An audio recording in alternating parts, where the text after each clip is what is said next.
So Ant-Man and the Wasp, Quantumania, is the latest movie in the MCU. It's the latest Ant-Man movie, and just like the other Ant-Man movies, it's directed by Peyton Reed, and it's once again stars Paul Rudd, Evangeline Lilly, Michael Douglas, Michelle Pfeiffer, as well as some new faces including Jonathan Majors, Catherine Newton, and even Bill Murray of all people.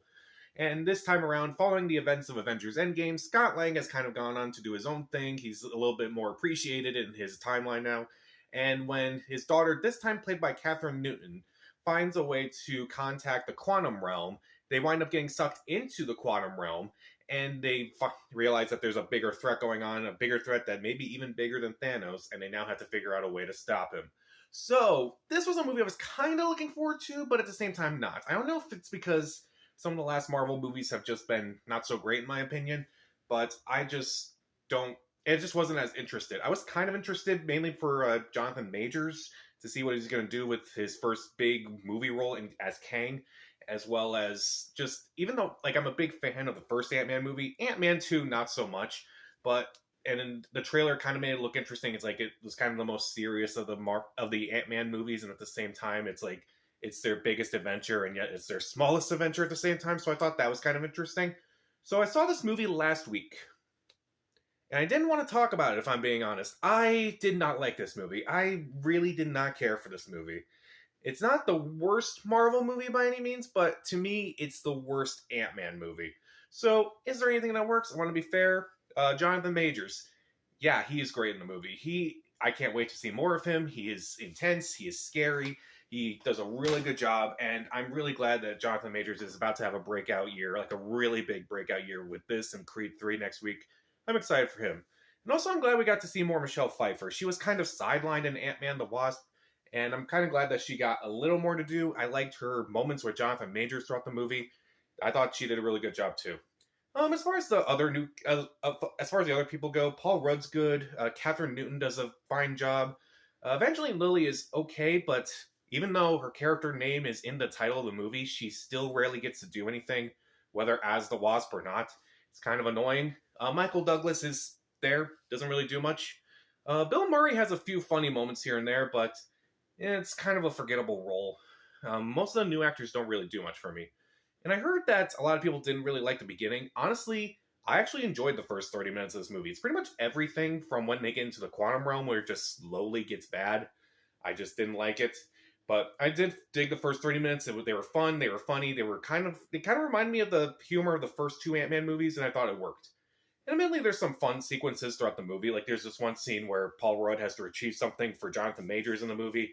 And I won't go into detail, but that was a lot of fun. That was ridiculous. That was creative. It was fun. And I feel like the tone of this movie is a little bit better, too. Where I felt like Ant-Man was kind of like this fun heist movie overall.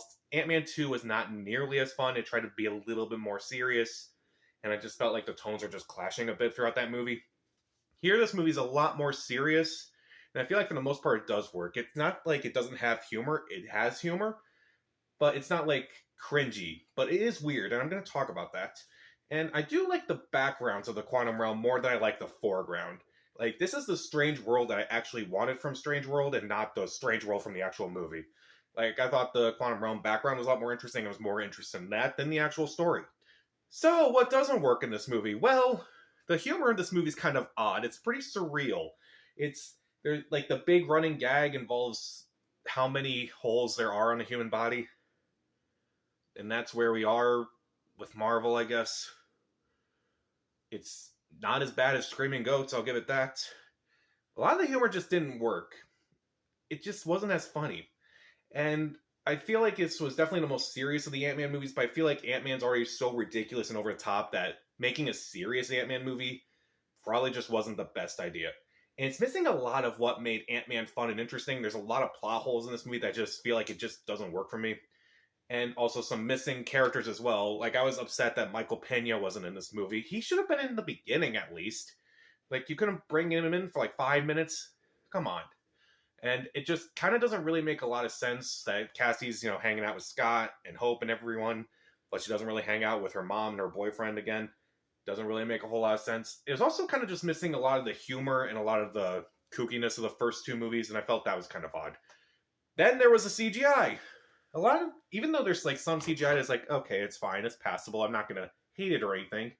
But then we get to MODOK, and I immediately found my newest night terrors. It was disturbing. It was disgusting. I honestly had to look away. Like, I honestly just couldn't stand looking at MODOK. The twist with MODOK is kind of interesting, but the way he looks is really terrible, and they do make jokes about it, about how he looks, and it's like, it's not that funny because you point it out. It's still disgusting to me. I just don't like it. It's horrible. It's a horrible look. It's I don't want to think about it. And I feel like there are a lot of useless characters in this movie. Like Scott and Cassie, they do have their moments, and I do like their chemistry throughout the movie. It's mainly like, Hope and Wasp. It's like she doesn't really get a whole lot to do with, again, with her name being in the movie. It just doesn't really work. Hank Pym, nothing. He has barely anything to do. His big arc in the movie is something that we kind of figured out, and is like his big contribution to the final battle at the end. It's not that it doesn't make sense. It's just it's so obvious, and yet this is what this movie does at this point. And there's also this really pointless storyline about a rebellion in the quantum realm that kind of gets resolved, but does it really? A lot of things about this movie just doesn't make sense. This may be a bit of a spoiler, but there's a rebellion, and of course they succeed, but at the same time I'm just thinking, you're in the quantum realm. You are very, very tiny, so are you really, really free? This is just weird to me. And it just kind of didn't work. Also, there's this whole thing where a lot of things are just getting sucked into the quantum realm. I'm just kind of thinking, like, if Scott and all of them are getting sucked into the quantum realm and all these things are just getting sucked into the quantum realm as well, then isn't that a bigger problem than, like, actually getting stuck in the quantum realm? And I thought that was a missed opportunity, whereas, like, if things were just randomly getting sucked into the quantum realm, like tables and, posters and such were just getting sucked in there, would have been interesting to see it in the background, but they don't really play with that. The action is just kind of generic. They kind of cut around a lot. It's pretty shoddy. It's just kind of doesn't really work for me. And after this movie, I kind of looked up the writer of this movie. His name is Jeff Loveless. He's one of the writers on Rick and Morty. And you can definitely tell that this is like a Rick and Morty adventure. Like, it's odd, it's surreal, it has a lot of exposition, but whereas like Rick and Morty can usually work for about 20 minutes, he had to stretch it out for 2 hours, and it just didn't work for me. And I'm really concerned because apparently now he's writing Avengers Kang Dynasty. I'm just worried about that now after seeing this. So, Ant-Man and the Wasp: Quantumania. It's not a good movie. Not a good way to start off Phase 5. Even though some of the actors do a really good job, particularly Jonathan Majors, and even though I kind of dug it for the most part, dug the first 30 minutes, not really the rest of the movie. It kind of just got worse as it went along. And then even though the tone is better, there are fun sequences and even some visuals that are really good. There are some visuals that are just absolutely disturbing. And also I kind of just felt like there were a lot of plot holes that just kind of cut away from a lot of things. I just didn't really care for Ant-Man and the Wasp. It's a disappointment. I'll give it 2 out of 4 stars. Stream it. So, what's your most anticipated Marvel movie for the year? Comment down below, subscribe to the channel. This is Pat. Stay safe.